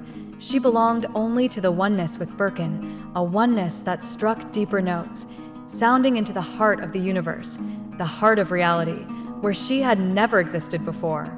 Even Gudrun was a separate unit, separate, having nothing to do with this self, this Ursula, in her new world of reality. That old shadow world, the actuality of the past. Let it go. She rose free on the wings of her new condition. Gudrun and Gerald had not come in. They had walked up the valley straight in front of the house, not like Ursula and Birkin, onto the little hill at the right. Gudrun was driven by a strange desire. She wanted to plunge on, till she came to the end of the valley of snow. Then she wanted to climb the wall of white finality, climb over, into the peaks that sprang up like sharp petals in the heart of the frozen, mysterious navel of the world. She felt that there, over the strange blind, terrible wall of rocky snow, there in the navel of the mystic world, among the final cluster of peaks, there, in the enfolded navel of it all, was her consummation. If she could but come there alone, and pass into the enfolded navel of eternal snow and of uprising, immortal peaks of snow and rock, she would be a oneness with all. She would be herself the eternal, infinite silence, the sleeping, timeless, frozen center of the all. They went back to the house, to the reunion sale. She was curious to see what was going on. The men there made her alert, roused her curiosity. It was a new taste of life for her. They were so prostrate before her, yet so full of life. The party was boisterous. They were dancing all together, dancing the Schapladeln, the Tyrolese dance of the clapping hands and tossing the partner in the air at the crisis. The Germans were all proficient. They were from Munich chiefly. Gerald also was quite passable. There were 3 zither twanging away in a corner. It was a scene of great animation and confusion. The professor was initiating Ursula into the dance, stamping, clapping, and swinging her high with amazing force and zest. When the crisis came, even Birkin was behaving manfully with one of the professor's fresh, strong daughters, who was exceedingly happy. Everybody was dancing. There was the most boisterous turmoil. Gudrun looked on with delight. The solid wooden floor resounded to the knocking heels of the men. The air quivered with the clapping hands and the zither music. There was a golden dust about the hanging lamps. Suddenly, the dance finished. Lurk and the students rushed out to bring in drinks. There was an excited clamor of voices, a clinking of mug lids, a great crying of "Prosit, Prosit." Lurk was everywhere at once, like a gnome, suggesting drinks for the women, making an obscure, slightly risky joke with the men, confusing and mystifying the waiter. He wanted very much to dance with Gudrun. From the first moment he had seen her, he wanted to make a connection with her. Instinctively, she felt this, and she waited for him to come up. But a kind of sulkiness kept him away from her, so she thought he disliked her. "Will you Schapladeln, gnädige Frau?" said the large, fair youth, Lurk's companion. He was too soft, too humble for Gudrun's taste. But she wanted to dance, and the fair youth, who was called Leitner, was handsome enough in his uneasy, slightly abject fashion, a humility that covered a certain fear. She accepted him as a partner. The zither sounded out again. The dance began. Gerald led them, laughing, with one of the professor's daughters. Ursula danced with one of the students, Birkin with the other daughter of the professor with Frau Kramer, and the rest of the men danced together, with quite as much zest as if they had had women partners. Because Gudrun had danced with the well-built, soft youth, his companion, Lurk, was more pettish and exasperated than ever, and would not even notice her existence in the room. This piqued her, but she made up to herself by dancing with the professor, who was strong as a mature, well-seasoned bull, and as full of coarse energy. She could not bear him, critically, and yet she enjoyed being rushed through the dance and tossed up into the air on his coarse, powerful impetus. The professor enjoyed it too. He eyed her with strange, large blue eyes, full of galvanic fire. She hated him for the seasoned, semi-paternal animalism with which he regarded her, but she admired his weight of strength. The room was charged with excitement and strong, animal emotion. Lurk was kept away from Gudrun, to whom he wanted to speak, as by a hedge of thorns, and he felt a sardonic, ruthless hatred for this young love companion, Leitner, who was his penniless dependent. He mocked the youth with an acid ridicule that made Leitner red in the face and impotent with resentment. Gerald, who had now got the dance perfectly, was dancing again with the younger of the professor's daughters, who was almost dying of virgin excitement, because she thought Gerald so handsome, so superb. He had her in his power, as if she were a palpitating bird, a fluttering, flushing, bewildered creature. And it made him smile as she shrank convulsively between his hands, violently, when he must throw her into the air. At the end, she was so overcome with prostrate love for him that she could scarcely speak sensibly at all. Birkin was dancing with Ursula. There were odd little fires playing in his eyes. He seemed to have turned into something wicked and flickering, mocking, suggestive, quite impossible. Ursula was frightened of him and fascinated. Clear before her eyes, as in a vision, she could see the sardonic, licentious mockery of his eyes. He moved towards her with subtle, animal, indifferent approach. The strangeness of his hands, which came quick and cunning, inevitably to the vital place beneath her breasts, and, lifting with mocking, suggestive impulse, carried her through the air as if without strength, through black magic, made her swoon with fear. For a moment she revolted. It was horrible. She would break the spell.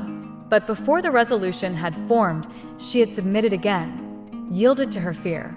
He knew all the time what he was doing. She could see it in his smiling, concentrated eyes.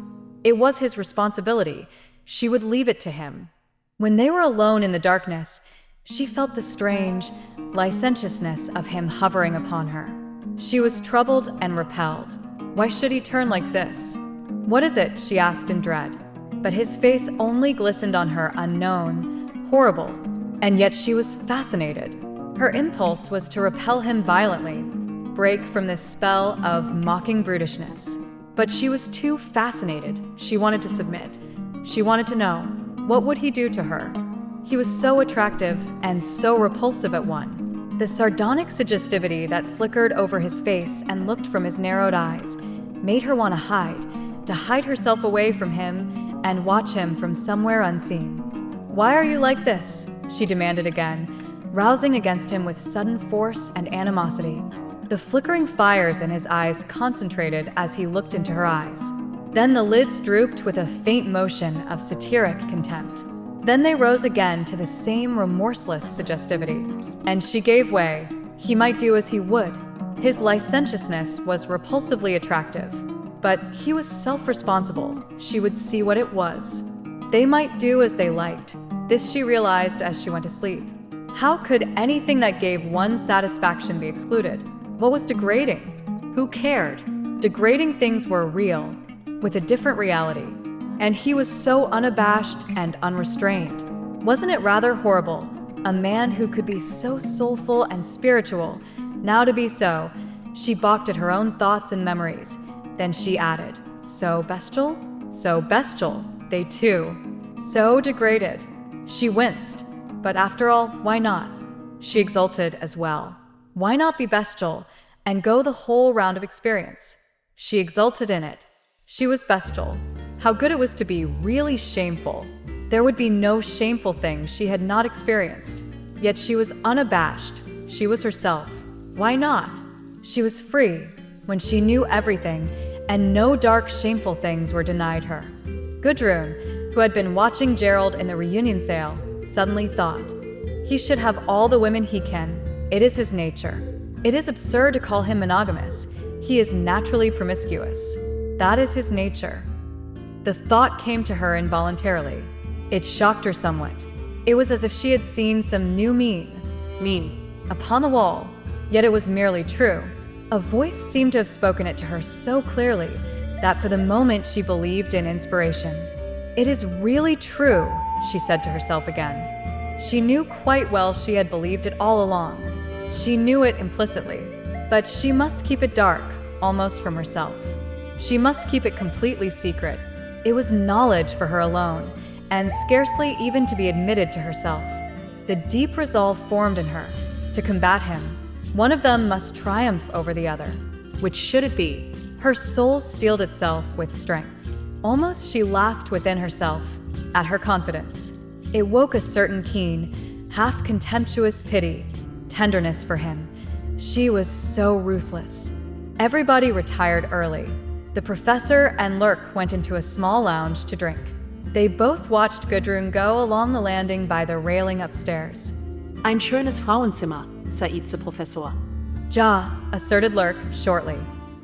Gerald walked with his queer, long wolf steps across the bedroom to the window, stooped and looked out, then rose again, and turned to Gudrun, his eyes sharp with an abstract smile. He seemed very tall to her. She saw the glisten of his whitish eyebrows that met between his brows. "How do you like it?" he said. He seemed to be laughing inside himself, quite unconsciously. She looked at him. He was a phenomenon to her, not a human being, a sort of creature, greedy. "I like it very much," she replied. "Who do you like best downstairs?" he asked, standing tall and glistening above her, with his glistening stiff hair erect. "Who do I like best?" she repeated, wanting to answer his question and finding it difficult to collect herself. "Why, I don't know. I don't know enough about them yet to be able to say. Who do you like best?" "Oh, I don't care. I don't like or dislike any of them. It doesn't matter about me. I wanted to know about you." "But why?" she asked, going rather pale. The abstract, unconscious smile in his eyes was intensified. "I wanted to know," he said. She turned aside, breaking the spell. In some strange way, she felt he was getting power over her. "Well, I can't tell you already," she said. She went to the mirror to take out the hairpins from her hair. She stood before the mirror every night for some minutes, brushing her fine dark hair. It was part of the inevitable ritual of her life. He followed her and stood behind her. She was busy with bent head, taking out the pins and shaking her warm hair loose. When she looked up, she saw him in the glass standing behind her, watching unconsciously, not consciously seeing her, and yet watching, with fine-pupiled eyes that seemed to smile, and which were not really smiling. She started. It took all her courage for her to continue brushing her hair, as usual, for her to pretend she was at her ease. She was far, far from being at her ease with him. She beat her brains wildly for something to say to him. "What are your plans for tomorrow?" she asked nonchalantly, whilst her heart was beating so furiously, her eyes were so bright with strange nervousness, she felt he could not but observe. But she knew also that he was completely blind as a wolf looking at her. It was a strange battle between her ordinary consciousness and his uncanny, black art consciousness. "I don't know," he replied. "What would you like to do?" He spoke emptily. His mind was sunk away. "Oh," she said with easy protestation. "I'm ready for anything. Anything will be fine for me, I'm sure." And to herself she was saying, "God, why am I so nervous? Why are you so nervous, you fool? If he sees it, I'm done for forever. You know you're done for forever if he sees the absurd state you're in." And she smiled to herself as if it were all child's play. Meanwhile, her heart was plunging. She was almost fainting. She could see him in the mirror as he stood there behind her, tall and overarching, blonde and terribly frightening. She glanced at his reflection with furtive eyes, willing to give anything to save him from knowing she could see him. He did not know she could see his reflection. He was looking unconsciously, glisteningly down at her head, from which the hair fell loose as she brushed it with wild, nervous hand. She held her head aside and brushed her hair madly. For her life, she could not turn round and face him. For her life, she could not. And the knowledge made her almost sink to the ground in a faint, helpless, spent. She was aware of his frightening, impending figure standing close behind her. She was aware of his hard, strong, unyielding chest close upon her back. And she felt she could not bear it anymore. In a few minutes she would fall down at his feet, groveling at his feet, and letting him destroy her. The thought pricked up all her sharp intelligence and presence of mind. She dared not turn round to him, and there he stood motionless, unbroken. Summoning all her strength, she said, in a full, resonant, nonchalant voice that was forced out with all her remaining self-control. "Oh, would you mind looking in that bag behind there and giving me my—" Here her power fell inert. "My what? My what?" she screamed in silence to herself. But he had started round, surprised and startled that she should ask him to look in her bag, which she always kept so very private to herself. She turned now, her face white, her dark eyes blazing with uncanny, overwrought excitement. She saw him stooping to the bag, undoing the loosely buckled strap, unattentive. "You're what?" he asked. Oh, a little enamel box, yellow, with a design of a cormorant plucking her breast.